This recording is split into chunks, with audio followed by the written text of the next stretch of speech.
Welcome to the daily update, where I'll go over the action in the market for Friday, November 29th, and we'll see how things look for Monday, December 2nd. I really hope everybody had a nice Thanksgiving and a great Thanksgiving weekend. Now we get set for the time between Thanksgiving and Christmas, which tends to be more positive on a seasonal basis. Now, Monday's session is not necessarily looking all that great seasonally, but when you take the bigger picture, we do have a time of positive seasonality. We are setting all-time highs both with the Dow and the S&P. Things are looking positive. Our list is getting a little bit longer for those things that look extreme, but at the same time, we can suggest they are showing us good momentum. We'll keep an eye on the different geopolitical events to see if they have an impact on what happens in the market.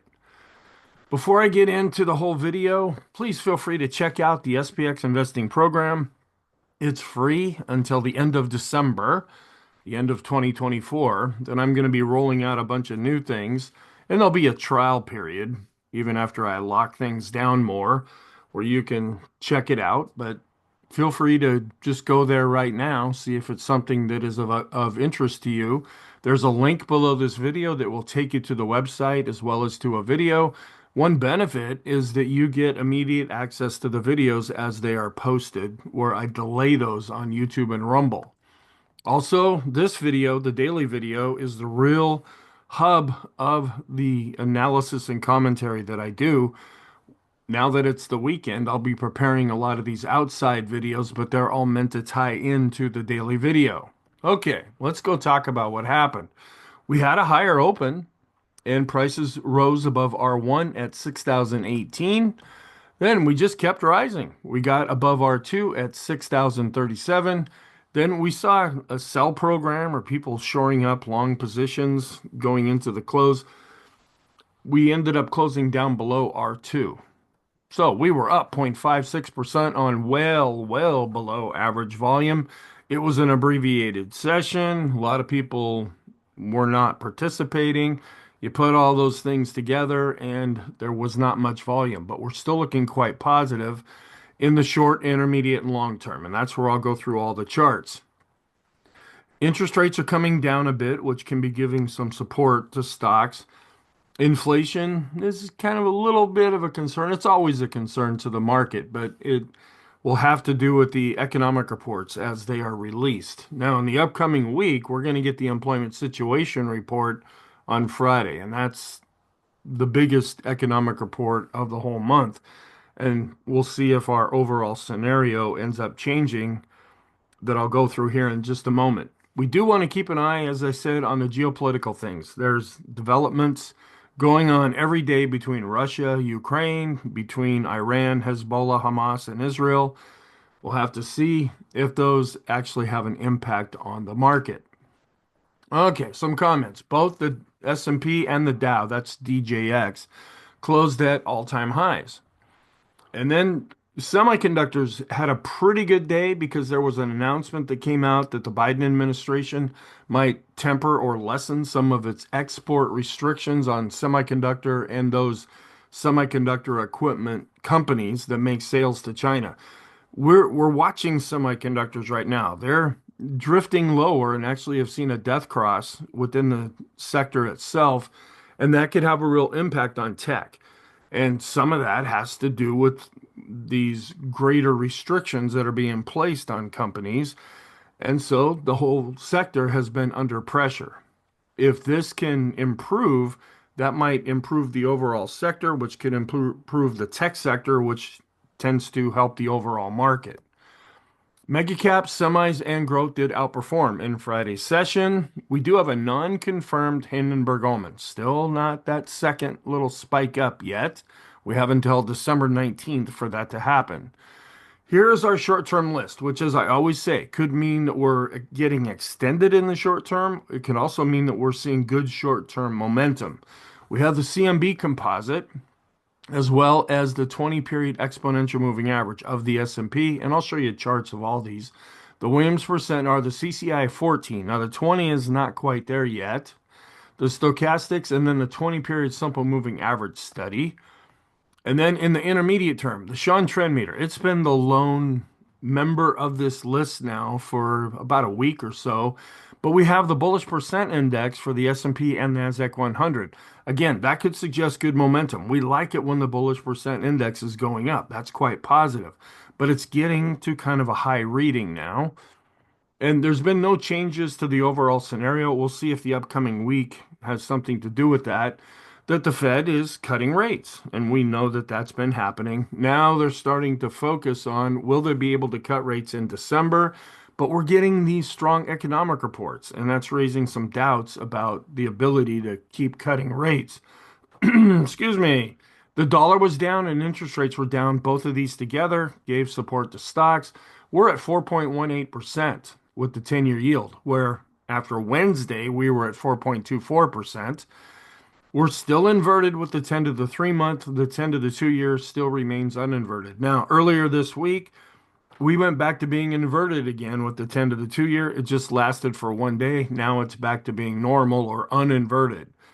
Sentiment is still positive. We ticked up a couple of notches to 66. 75 is where we start to get concerned if we keep going up. And we are starting to see a trend develop now. We are positive and we're above the moving average. So that shows a strengthening trend. However, it's not necessarily a confirmed trend yet because we're still below 20 with the ADX. And I'll show you that chart. With the update, the bias was positive and our momentum, the last number of days taken together, continues to be positive as well. Didn't have any economic reports. Originally, I had, I think it was Chicago PMI that was on the calendar that I was looking at. Turns out that came out on Wednesday. So there's no charts to show you here. But there are a few charts from Isabel Net where we have the market cap of the Magnificent Seven as a share of the total index. It's 31%. That's why we pay attention to these. That's why I showed charts of these companies because they have a real impact on how the S&P behaves. And then the target turnaround, JP Morgan strategists, their new forecast, it's new and improved, is up 55% from previous predictions. They think we're going up by the end of 2025. Of course, anybody can come up with a prediction, but then things change and then the predictions tend to change as well. All right. Then the first half, when we see strength, that historically continues into the second half of the year, which positive tends to breed more positive, and the potential for gains early in the next year also tend to be positive going forward. So this is part of the seasonality that I've been talking about. And then gold set to extend record rally again. Goldman Sachs, yeah, we're going to 3,000. Of course, all the people that have been touting about gold for decades 5,000, 10,000, whatever. They just come up with all these different projections. Who knows what's actually going to happen? And then I'll show this in the weekly video as well. This is the smooth US recession probabilities. We did have an update. We're below this black line.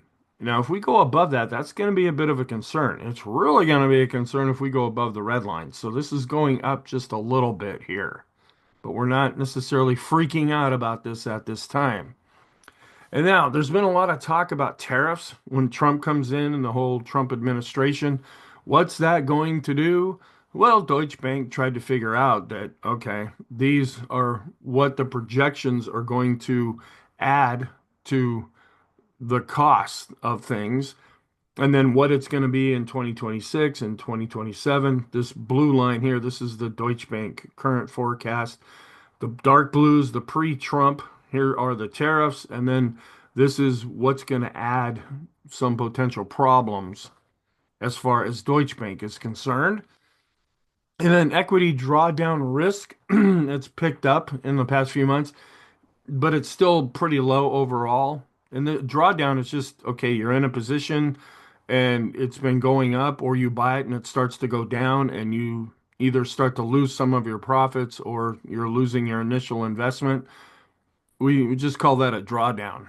If you sell, then it becomes a loss. And even though it's getting to kind of a high reading right now, it's still relatively low. There were a couple things that I found on Twitter that might be interesting. This is, some people call this the Buffett indicator. This is the Wilshire 5000, which I show a chart later on. This is a broad market measure that we look at, and then we do a ratio of the broad market of the stock market to GDP, and we're getting very, very high readings here. But we've been getting high readings for quite a while. This tends to move kind of slowly. So for people to freak out and say everything's going in the toilet because this is getting a high reading, yeah, it might at some point, but we don't use this as a timing mechanism. And then the jobs report. And we'll have to see if this turns into something where every month we get the employment situation report and they come out with their initial reading and then they do a revision, and then the difference. And you can see there's a whole lot of revisions going down. And that just means, okay, when we see these numbers, it's the initial number that the market really reacts to, whether it's positive or negative. And then sometimes there is a reaction to the first revision and second revision, but by that time, a lot of the initial flare of what happens is finished. And so, are we really seeing a lot of job growth here? Because they're tending to really revise things down. Okay, and then I showed a version of this chart from the Times in the previous video. This actually marked it up a little bit and said, okay, corporate executive stock sales. These are people that are presidents and CEOs and corporate officers within companies. They're starting to really sell a lot of stock. Okay, does that mean you jump right now? Not according to this, where they're selling a lot here, but then we see a top later. They're selling a lot back here, but we're seeing the top later. So you can see there's a lag. It just shows that they might sell first, but there still might be more room to the upside still to go. All right, here's the intraday chart. Pretty positive until we saw some selling going right into the close, but we did go up higher above R1 right out of the gate. We got all the way up to R2, even broke above that. Then we kind of exhausted ourselves and then saw some selling going into the close. We did close down below R2, but still it ended up being quite a positive day for a shortened low volume day. Here's the intraday chart. We were actually up a little bit because even though we were closed for Thursday due to Thanksgiving, there were still futures and other markets in the world were still open because Thanksgiving is an American holiday. So we saw things kind of drifting up here a little bit positive. Then we turned more positive as Europe opened. But then right before we opened in the US, we saw futures really drop off. Well, they were able to get that back and then see the gains going into the close.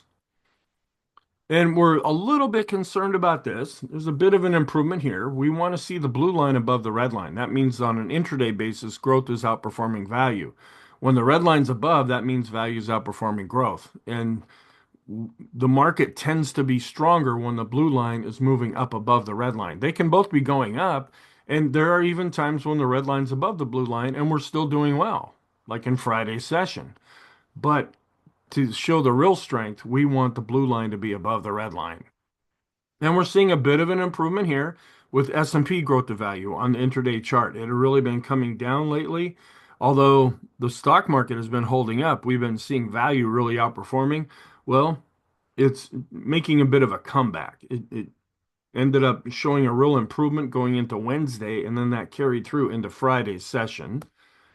So end of day, growth was up, value was up, but quite a bit less. It was up a little bit more with the mid caps and up quite a bit more with the small caps.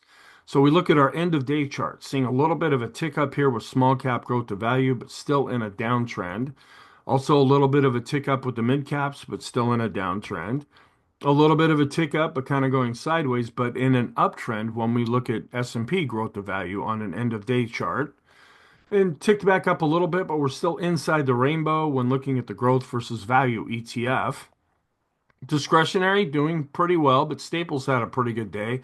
So we didn't see a real bust out of the discretionary to Staples ratio, but still this is looking pretty good overall. And that's positive for the market. Large cap growth was up, but not setting an all-time high. And here's our trend where we're starting to turn back up and we're getting above the moving average. That means we're now in a strengthening trending environment. It won't be a confirmed trend until we actually break above 20. We're at 19.62 right now. So we're just a little bit below that 20 level. then we are positive because the green line is above the red line and the green line is going up. So this chart is looking more positive currently. Here's the short term. We're also crossing above the moving average, still below 20 though, but we are positive in the short term. And then this previous chart is intermediate term. So we use them to confirm each other and a real drop off with volume, which is not surprising there. We did decline with the VIX with the line chart and the bar chart. So the VIX of the VIX is also declining, meaning fear is going away. The momentum of the VIX continues to be down. The momentum is measured by the MACD, and this is what we typically see this time of year. Doesn't mean it goes straight down, but the VIX tends to go lower, and that's more positive for stocks. We're still getting a really high reading with the skew index, which is a variation of the VIX. It continues to be up into this red area, meaning that the market is still anticipating some kind of a big move that hasn't happened yet. We declined with this fear gauge. We were up just a little bit with this other fear gauge. So we're seeing a little bit of contradiction with this. We were pretty much flat with the equity put call ratio, but we're starting to turn back up with the 5-day chart after getting extreme. When this is going down, that tends to be positive. When this is going back up, that tends to be more negative. And here's just a longer look at that same chart, just giving you a bigger perspective. But we're still going down with the 10-day average, so they're not really confirming each other at this time. This is another thing that I've been bringing up from time to time, and I'm seeing a few little posts about that. This is the spread between risky, like junk bonds, and not as risky bonds, like government bonds. And the fact is, people get a higher yield when they get into junk bonds. And that only makes sense. They have to have a higher yield to attract people into those bonds, where government bonds are considered to be very safe. And so we follow the spread between the two, and that's what this line is. And it continues to go down, showing that there's not a lot of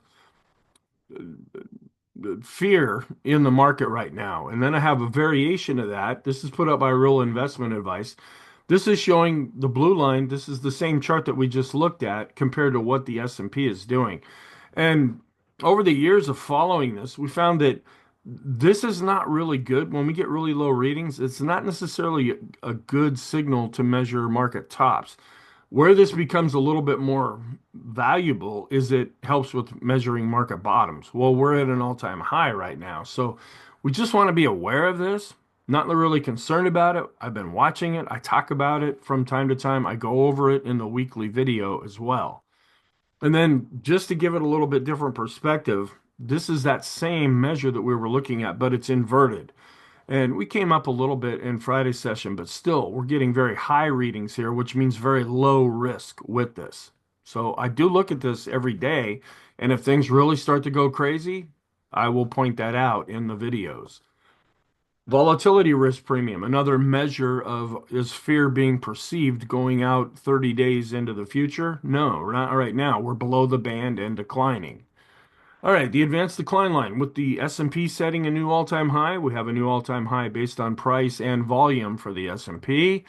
And we're seeing a few more new highs, really no new lows right now. It really dropped off because of the slow day, but we're seeing an awful lot of green up here and not much red down here. That's positive. So we're seeing the 5-day and the 10-day continue to go up.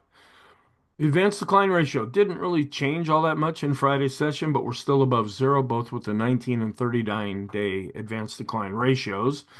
We're looking positive here with accumulation distribution, maybe getting a little far away from the moving average, but this is a smart money indicator, and it's still looking positive. Chicken money flow, another smart money indicator, meaning that it uses price and volume to be calculated. And we really follow these closely, and I use them as a unit. There are three charts. The first chart is accumulation distribution. The second one here is the chicken money flow, which is looking positive. The third one is the chicken oscillator. Now, we did come down a little bit on Friday, and we came up to this red line, and we're pulling back a little bit. So we'll be keeping an eye on this. Sometimes, not all the time, but sometimes this will give us a little heads up of how the other two smart money indicators will behave. And we're coming down a little bit with the vortex, where we have the green line going down, the red line's pretty much flat. Now, this is still positive because the green line's on top, but we would like to see the green line going up. And not seeing all that much of a difference between the S&P and the NYSE advanced decline line. This is just taking a more narrow approach with the S&P and then measuring it against the advanced decline line on a broader basis.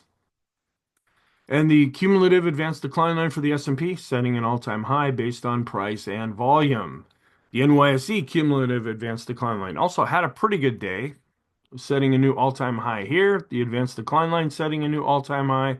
And then this advanced decline line is calculated in a slightly different way. That's why I show an additional chart, also setting a new all-time high here. We break it out based on common stock, not quite back to an all-time high based on price, but we are setting a new all-time high based on volume. The advanced decline lines are looking good. Now, I look at it across a lot of different indexes, but the one that I focus on the most is the S&P 500, which is setting a new all-time high. We are turning back up, but not setting a high with the NYSE common stock. We're pretty much flat with the mid caps and slightly increasing here with the small caps.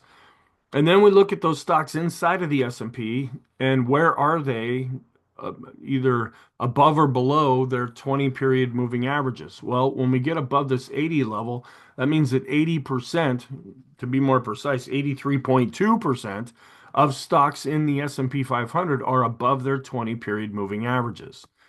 Then here's a study. Now, usually when we get above 70 right here, that shows good short-term momentum. And now we're even above 80. We have to be a little careful because when this reading gets really, really high, a lot of times that can point to exhaustion. And we're also seeing an improvement. We have 71 point, just 71% of stocks in the S&P above their 50-day moving average and 73.6. I don't know how you get zero point 0.6 of a stock, but they're looking better here with the 100 period moving average study, and we have 76% here and going up of those stocks above their 200-day moving average. All right, here is the chart where it's kind of hard to see because these pivot points are in here. They're going to start kicking in for December now, but we're above this pivot point, and that's usually the line in the sand between positive and negative. And we're starting the month, at least after Friday, the last day of November, by being above the pivot point for December. And we are setting an all-time high with the S&P. You can see way down here, way low, is where the volume is for Friday's session. Starting to get extreme. When we just look at the S&P 500, it's getting a little extreme with its 20-period exponential moving average, going back up with the 50 and increasing a little bit here with the 200. This is a short-term indicator that we look at. Usually when we're showing good solid upward movement, this gets pegged at the top. We're not there with the Stochk RSI, but it is improving and above its midpoint. We are looking extreme here with the Williams percent R and the CCI 14 just barely getting above this 100 level. That means it's starting to get extreme and going up, but not extreme yet with the CCI 20. And the stochastics, we're looking extreme across all different time frames here. And this is just a further subdivision of the short-term time frame. So the shortest of the short term is getting extreme. The intermediate short term is extreme. And the longer portion of the short term is also extreme positive there. Going back up and still above the midpoint with the force index. So this also confirms that the short-term trend is positive. We keep an eye on the condition of the 20-period moving average. That's what I use to determine short-term. And we're above the green line and the blue line here and going up. So that's positive that way. And we're above a simple and exponential moving average plotted on this chart. Also looking quite positive here in the short term.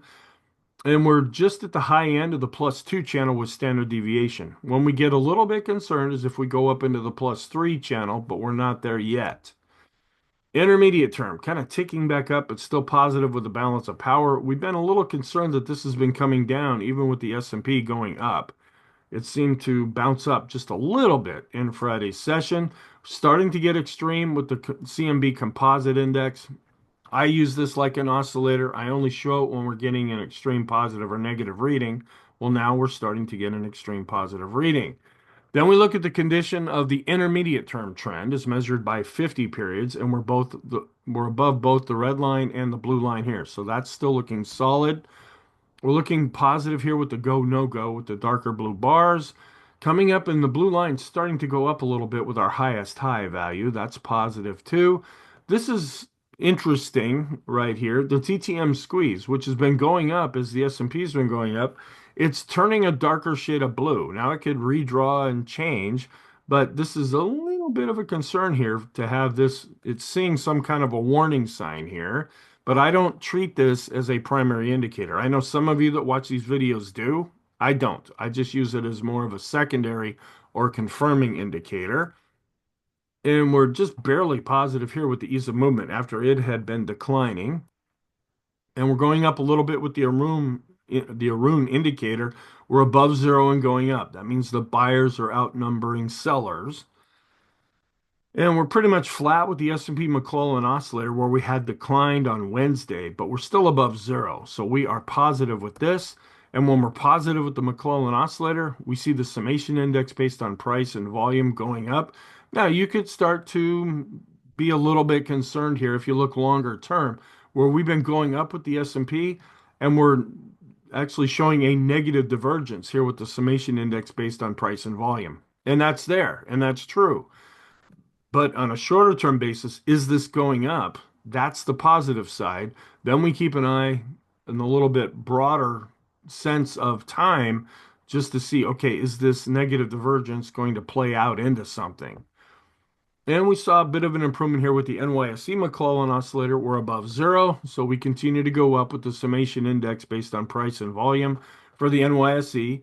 And we are going, now this is the S&P up here on top, and we're not seeing as much of a negative divergence here. And that just suggests the broader market is holding together better. And we actually turned down a little bit with the Swenlin trading oscillator based on price, rolling over a little bit here based on volume. But this is still positive because we're above zero with both. The momentum, as measured by the PMO, is continuing to look more positive. We're going up based on price and volume. And we tick back up just a little bit with the PMOs that are rising. The buy signals are going up, and we're continuing to go up with the PMOs above zero. This is a little concern that I make note of later on. We're actually rolling over below the moving average with the slope oscillator. We've been going up, and the slope oscillator is starting to show some weakness. This is one of our touchiest oscillators that we look at, but we're still looking positive with a more short to intermediate term oscillator, the MACD. So taken together, we're seeing the slope rolling over a little bit, but then there's another short-term oscillator that is still looking quite positive. So we're seeing a bit of a contradiction there. They're not confirming each other, but in the intermediate term, the MACD, the PMO, and PPO, those are looking positive. They're above their moving averages. We never did turn negative with our longer-term oscillators, the TRIX and KST, and they continue to be positive. And we're negative here. Another non-confirmation is with the Copic curve, we continue to drop below the moving average and it's declining. Is this a warning sign that we're supposed to pay attention to? Well, we don't know. We just want to be aware of it for right now. And coming down just a little bit with the Sean trend meter, but still giving a very high reading. Coming down here with the money flow, but still above 50. Also declining with the ultimate oscillator, but still above 50. And we ticked back up a little bit with on-balance volume, and we're above the advancing moving average. And we turned back up with the RSI 14 and 9. So short and intermediate term, this is still positive here. We're above all the plotted moving averages that I plot here on this chart. That's positive. And we did get a Pring bottom fisher, and it was signaled way back in the earlier part of November where we were setting up this base, and this appears to have worked out to be a legitimate signal. That's not necessarily what this indicator was designed to do. It's supposed to pick out after we've had a really big decline, and then we start coming up out of that. Well, we came down, but then we just chopped sideways, and lo and behold, this thing started to generate a signal. So I figured I would show that. We've gone from neutral to positive with the S&P when looking at the Elder's Impulse system. We're positive with the parabolic SAR since the dots are underneath, and we're starting to get a little extreme, but we're positive here with the bullish percent index. Also going up with the NYSE bullish percent index, starting to get extreme with the NASDAQ 100 bullish percent index, but they're still, all three of those charts are still positive. No real support or resistance levels now of the charts that I usually show. So then we look at using different chart formations here just to evaluate the condition of the trend. And we look at the Heiken Ashi with open candles, that's positive. We're going up and black with the Kagi chart. That's positive. The Renko chart has open blocks. That's positive. And after looking a little bit negative, the three-line break is starting to turn back more positive with open bars here. Then long term, we're still looking okay here with the 150 and 200 period moving average study. And we're still positive across the board with the Keller market model on all time frames across different indexes. We're still negative in the intermediate term with bonds based on price commodities, and that could be some tariff things going on. They are turning negative on all time frames, where the dollar is in an uptrend now on all time frames. And the only sector that ended up being down on Friday was real estate, where we had discretionary and tech. These are more growth areas. We like those to do well. And then communication is another growth area. It was up, but not as much. But all the other sectors ended up benefiting in Friday's session, except real estate. And then I have a red box around here because these were some signals that were actually generated in Thursday's session while you were eating turkey. The market was busy doing some stuff here because it still trades worldwide. But then in Friday's session, everything here is blue or green, depending on what color you see. We had a bullish MAC or moving average crossover here for the dollar. We got above 6,000. Canada's feeling a lot of love right now. We had a BPI across 70, which I just showed. We've got the NASDAQ going above 19.1, then it got above 19.2. Tech had a BPI cross above 70. This is all showing internal strength. We have the Dow setting a new all-time high and getting above 45,000, with Canada setting a four-year high. So North America's happy right now when it comes to the stock market. And I understand Trudeau is down in Florida visiting with Trump, so we'll have to see if anything develops from that. Then looking at the weighted version of the S&P, which is the index that we follow, and then comparing it with the equal weight version, not really seeing much of a disconnect here. The Dow setting a new all-time high, and it continues to be positive with the Elder's Impulse system. And the NASDAQ. Now, I've been pointing out this dashed line, and these are pivot points. These are pre-calculated points that can act as overhead resistance. Now, we're getting ready to have some new ones here, but just because the month ends doesn't mean this resistance is going to go away. And you see how the NASDAQ has really had a hard time getting above that. And so if we could get above this dashed line here and close above it, that's going to be more positive. And we're seeing a very similar story here with the NASDAQ 100, having a real difficult time getting above these pivot points. But we've gone from neutral to negative with the QQQs. However, the momentum for the NASDAQ 100 continues to be negative. And I use a PPO, which is the momentum oscillator, to show that we're actually below the moving average and continuing to decline. Small caps were up just a little bit, but not setting an all-time high here. And then we look at the Russell 2000 small caps, still a little bit below 70 with the RSI. The momentum continues to be positive. And we're still positive with the small caps when looking at the Elder's Impulse system. Mid caps up a little bit, kind of chopping sideways over the last few sessions. And they continue to be neutral when looking at the Elder's Impulse system. The Wilshire broad market measure that I talked about earlier, setting a new all-time high here. And the total U.S. stock ETF also set another new all-time high. Financial sector was up just a little bit and still looking solid. The FANG index was up, but not at a new all-time high yet. So we're keeping an eye on this. Have a short-term trend line. That's the one on top here. We've not been able to get above that, but so far, anytime we see a pullback, this longer-term trend line has been providing support. Amazon was up over 1%. Apple was up over 1%. See, this is why the S&P did well. Microsoft was barely up and still kind of in the throes of, is it going to be a death cross? Is it not going to be a death cross? And apparently there's some new government attack on Microsoft that might be causing them some problems here. Google was actually down a little bit, but still hanging around its 50-day moving average. Meta was up 0.9%. A lot of people probably spent time on Facebook over the holiday weekend. Nvidia was up over 2%, coming back a little bit above its 50-day moving average, and this is helping the semiconductors. And Tesla was up 3.69%, as well as Netflix was up over 1%. And then we look at the relationship between US stocks and world stocks. Improving in the short term, still deteriorating in the longer term. This is the semiconductors where they have generated a death cross, the blue lines below the red line. Now they were up 1.34% on Friday, but they're going to need to get back above both of these lines to get rid of this death cross. And we're keeping an eye on the ratio between semiconductors and the Dow, where this has been coming down, which is a bit of a concern, even though it went back up in Friday's session. If this can start to go back up, that will be more positive for the market. If this continues to fall, that will be more negative. That means semiconductors are underperforming the Dow. And oil dropping down a little bit. There's still, I heard about the ceasefire, then I heard it was broken. But oil is actually going down a little bit here, and that's why we're watching this, is for geopolitical reasons. And the dollar's pulling back, and I pointed this out in the video for Wednesday. Just about the time we see a golden cross here is about when the dollar is going to start to come down.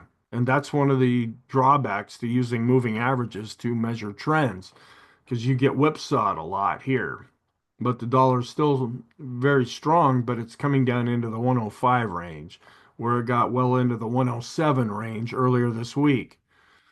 And we are coming down and dropping below the 200-day moving average with the 10-year yield, and we're going up and hitting this 50-day moving average here with the 10-year based on price. And this is not really giving us an awful lot of confidence here. The Q to S&P growth to value ratio still below the moving average. What is encouraging is the discretionary to S&P above an advancing moving average. We turned up, but we're still below the moving average when we look at large cap growth versus large cap value. So the large caps still below the moving average, still above the moving average with the mid caps and the small caps. So what's our outlook for Monday? We are positive right now, and not necessarily for Monday's session, but for the whole month of December, we are dealing with positive seasonality. A lot of Christmas cheer getting ready to go around, possibly. We're going to get ISM manufacturing. That's a big report, and we're going to get construction spending as well. And then the different geopolitical things going on that I've been alluding to throughout the video and I keep talking about every day, but the market seems to be oblivious to anything bad actually happening. Here is the economic calendar for the upcoming week. The big one is on Monday is going to be ISM manufacturing. Well, then we have the jobs numbers coming out. JOLTS on Tuesday, ADP employment change on Wednesday, jobless claims on Thursday, and then the big employment situation report on Friday.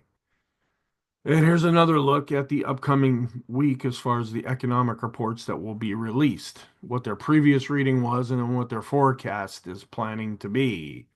Seasonality, this is what I've been talking about. We're neutral to negative with the Dow. We're just flat out negative with the S&P for December 2nd, and we're neutral to negative with the Nasdaq. So we'll have to see if that plays into anything. Now we're starting to focus more on December, where we are in really good track record here, up 15 out of 18 times going back to 1950 during an election year, and only down 3 out of 18 times with an average return of 1.3%. And this takes some other indexes into account as well. These are the statistics from 1950 to 2023, where this is the third best ranking here for the S&P during the year, but the Dow tends to do better. The Nasdaq does better. The Russell 1000, those are the large caps. Then the Russell 2000 are the small caps. So you can kind of see across different markets.